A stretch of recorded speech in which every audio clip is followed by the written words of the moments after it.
Welcome to the talk show Life Stories with Marc Hoberman. The goal of this show is to provide a learning experience to people of all ages, with guests from various fields in academics, a wide range of industries, and insight into the many forms of art, athletics, and entertainment. We hope you enjoy the show. Photographer Chris Cuffaro is today's guest. Chris will talk about his exceptional career in photography, including his many celebrity photo shoots and more. Photographer Chris Cuffaro, welcome to the show. Well, thank you. I'm happy to be here.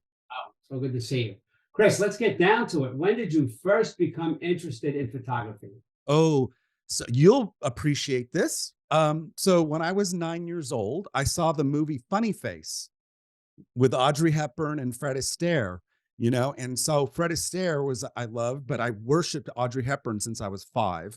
And so he plays this photographer.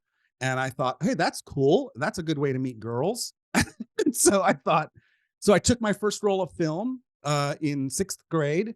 And then in 7th grade, we had photography class. I took photography. And in the first week of photography class, I told my teacher that I was going to be a photographer for the rest of my life. And he looked at me and laughed. But by 8th grade, I had started my business. I had my first business card when I was 12 and knew I was going to do it for the rest of my life. And the goal then was just to shoot girls and meet girls. That was the reason I got into it. That makes sense. It doesn't matter. You're here now, but I'm laughing inside because I know some people are watching saying, what does he mean by film? So I remember when I talked to kids once about, I had written a memoir and I told them I had to research certain things about my illness and things like that. And I went back into the library and I had to look on microfiche, and everyone thought, they said, what's a microfiche? Is that a little fish? They had no idea what that means. So you're a photographer from way back and you're still current now. And that's why I'm so excited to have you on the show. Yeah. So it's great that it happened when you were a little kid. As a teacher of over 30 years, I've heard kids of all ages say, I'm going to be this when I'm older, this. It's always interesting to me when somebody actually sticks with that, because I always wanted to be a teacher, but I always said to my parents, if I win the lottery and have a lot of money, then I'll be a teacher, because that doesn't pay very well. Right. It paid phenomenally well, but I still became a teacher. But I want to get into you as a photographer, because it's so much different than click, snap, that kind of thing. Even with right. What is your process when you first get hired to do any kind of photo shoot, and how is photography different from other types of photography?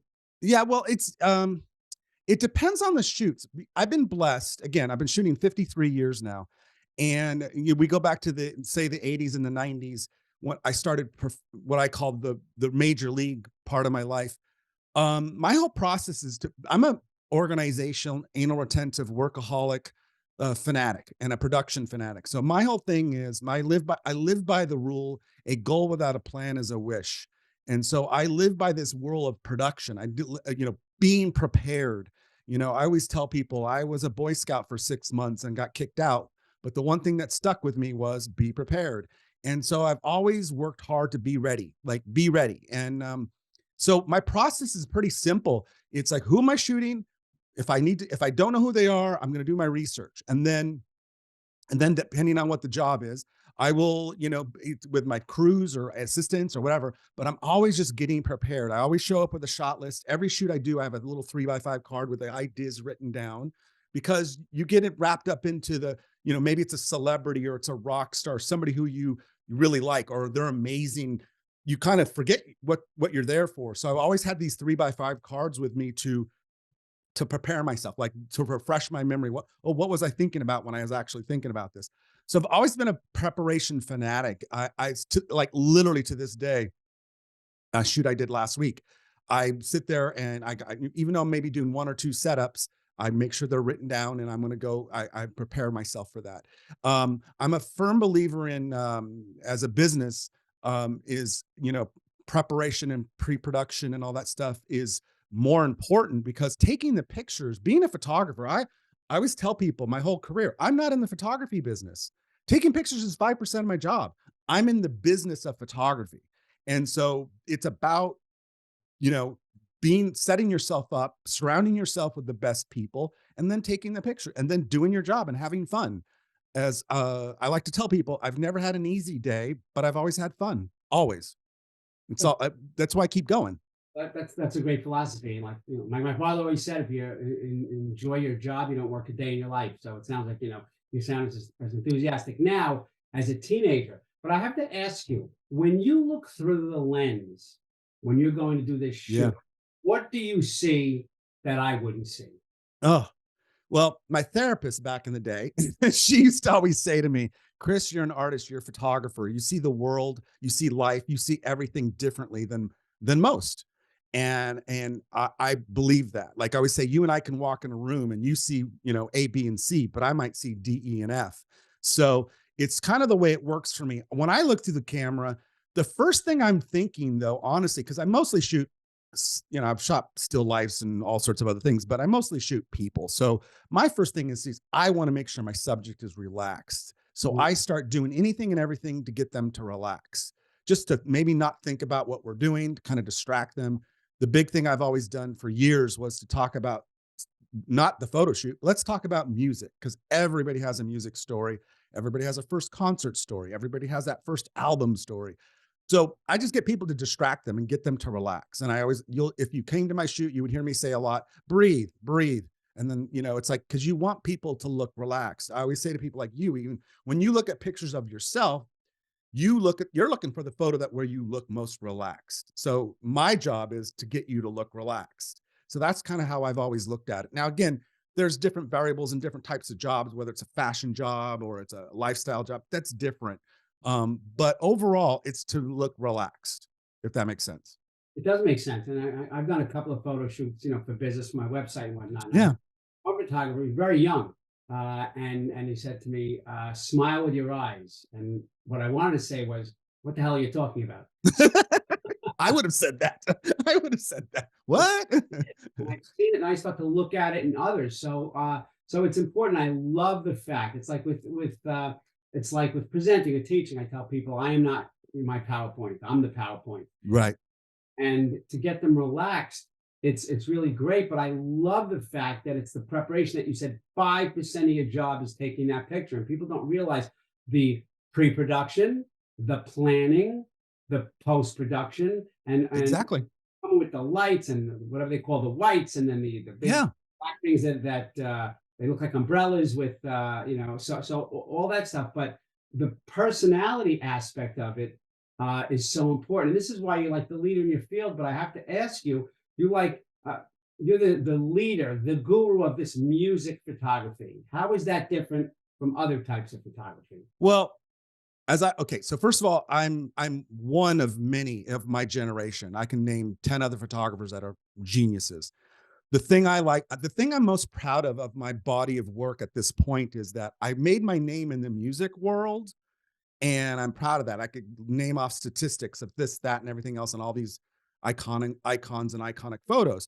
But I also shot everything else. I can show you TV stuff, whether things that I did that you would go, oh my god, I didn't know you did that. Like my line to everybody is, everybody has seen one of my photos, they just don't know it's me. But for me, the music thing was where I felt passionately, is where my passion is, because as a kid growing up in the Bay Area, music was just as important as photography to me. Basically, I couldn't play guitar, so I picked up a camera, kind of a thing. So, um, I think music for me was just that it was the thing I was most passionate about. And then I got to meet and shoot all my heroes. That's the ultimate. You're shooting people you looked up to. I did album covers for people I just worshipped in high school, and that was the key to it all. Does that make sense? Oh, makes tons of You sense. know, but I always tell people I've done still life photos. I've done food photography. I've done everything basically. I can't think. I mean, it makes me laugh sometimes when people come to my house and I start showing them things. They go like, "I had no idea." I said, "I know. I just been doing this. I'm a workaholic." Well, what train was it? All on the job, so to speak, training? Was it real world training? Did you have any? Did you have you gone to courses, conferences, read books? What did you do to hone your craft, Chris? Yeah, that's okay. So I mentor lots of young photographers these days. I'm always telling people I'm a natural born teacher. I've been teaching for years. I used to teach my high school photography class for junior and senior year because I knew more than the teacher. So he always put me in the front of the class and said, Chris, tell them about f-stops. And I would do all this stuff. But I was lucky. I had a great teacher in 7th and 8th grade who inspired me and supported me. Then at my first job out of high school, I worked at a color lab, and that man there, who sadly passed away just last year at 105. Yeah, he was my first real mentor. And then moving to Los Angeles, the first day I was here, I got my most important mentor to this day, still is.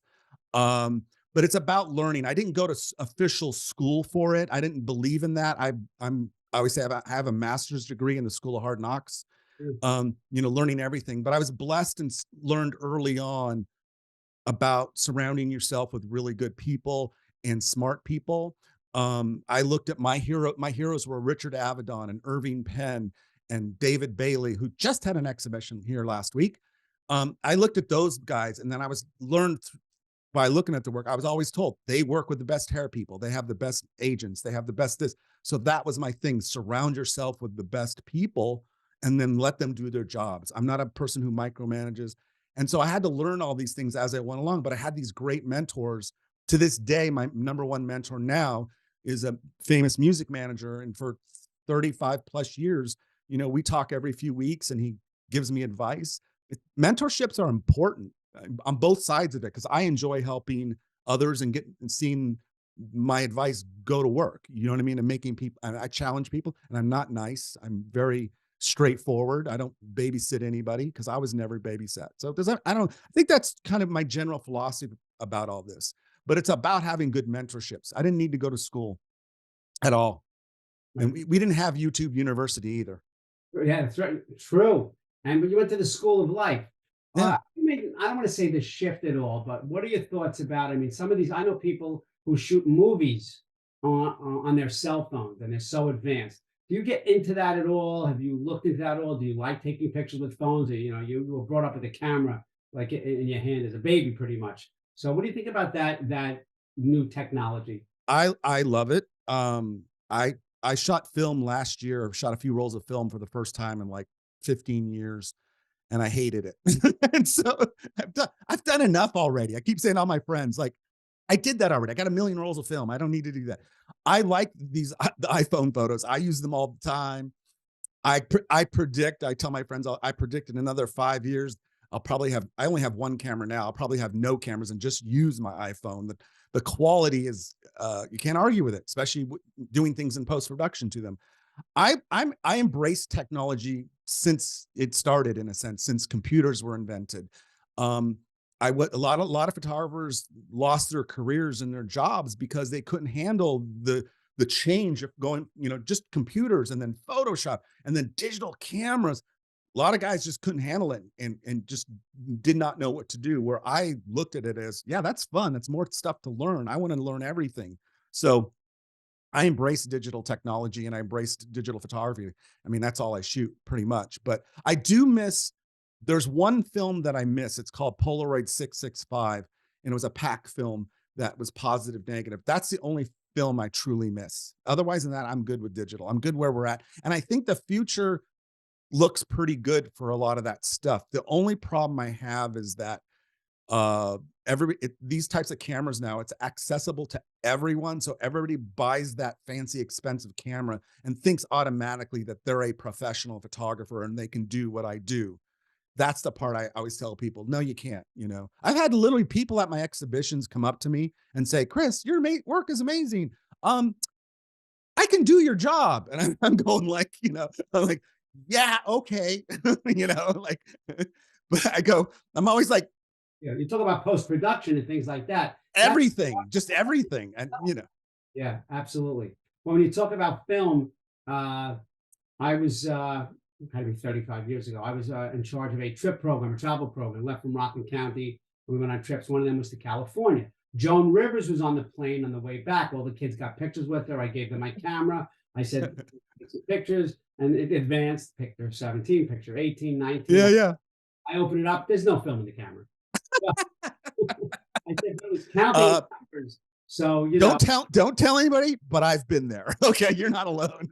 I'm always thinking of a wedding. I look at the wedding and I always remember that story. I say, what if this guy shoots the wedding and there's no film or the disc, whatever the hell they put in Yeah. now to these cameras. So that's Well, great. But let me say this. This is what I have friends. I don't know if you know the Clubhouse app, but I have friends, lots of young photographers I talk to on there, and a lot of wedding photographers. I always tell them, like, shooting weddings to me is easy, but what I don't like, the pressure that comes from with it, is that if you screw up, like you said, a roll of film doesn't work or the card doesn't work and you miss images, there's no reshoot. There's no like, hey, let's get back together everybody next week and redo this.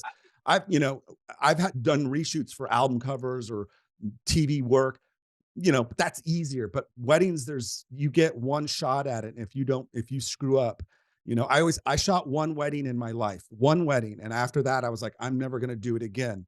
But it was Tom Hanks's wedding. So I was okay. were you the main photographer? Yep. I was the man. Wow, that's amazing. So I guess so now people just know you because they know you. So you don't have to go through, it must all be word of mouth. I mean, because you've been doing this for well over 30 years, I think. 53. 53, you look good. So Thank you. so Huh? I was gonna ask if you started when you were 2 years old. No, so I'm 63. Okay. And I started when I was 10, and my business officially started at 12. And I knew, like I always tell people, I don't know what it was. And trust me, I've analyzed this in therapy for years. Like, I don't know what it was, but I was just bitten with this thing that I just discovered and I knew I was going to do this. The way I compare it to, and because I've had these discussions through the years, I've compared it to meeting musicians, like guitar players who picked up a guitar at 12 and, locked themselves in their bedroom listening to Led Zeppelin and going, I want to be Jimmy Page, and practicing all day, to be a guitar. That's what I compare it to, is that musician, because I've met those musicians, and that they found that thing, or an athlete who picks up, basketball and is like, I'm going to, they're practicing every day, that was me, but it was with photography. So that's, I always tell people, that's what I love about, I've been spending the last like 4 years archiving my life, digitally archiving. I'm scanning every day, the setup here, pictures every day. And I'll find stuff from the 70s or the 80s and just going, wow, this stuff's really good. Like, I'm really kind of proud of myself. Like, I didn't suck after all, like, so it's been quite the journey. On my greatest hits project, my tagline is, I have a million stories and the photos to prove it. And unlike everybody else, I kind of do. If I tell you a story, about shooting somebody, it's like, you want to see the photos? It's like, I have the evidence. Oh, for sure. And it lasts forever. Yes. Chris, on my show, I often talk about the story behind the glory. So Yeah. what did you have to overcome as you entered Oh, and specialized in the field of photography, which is get connected to show business? So now you got to cross the line. well, I'm still a starving artist. I'm still a struggling artist. Let's put it that way. I always tell people I'm crazy, as my friends will tell you, my best friends will tell you, he's crazy. But I have this saying in life, I've had most of my life, which is, be crazy, but don't be stupid. Crazy is good, stupid is bad. Um, I've had to overcome a lot of growing up as a kid, to being told that photography was a waste of time. I heard that voice almost every day.